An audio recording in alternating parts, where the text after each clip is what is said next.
চলে আসলাম আমাদের রুমে। দোতলা কাঠের ঘর, এসি টেসি সব কিছুই আছে এবং ওয়েল ডেকোরেটেড, দেখতে পাচ্ছেন ওয়েল ডেকোরেটেড।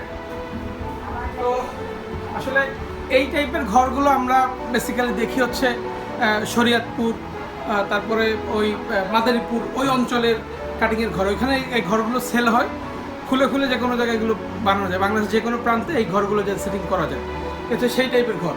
তো এই ঘরেও সুন্দর করে সিলিং টিলিং করে এসি টেসি লাগানো যায়, সেটাই দেখালাম আপনাদেরকে। এবং চমৎকার একটা লোকেশন এবং মজা।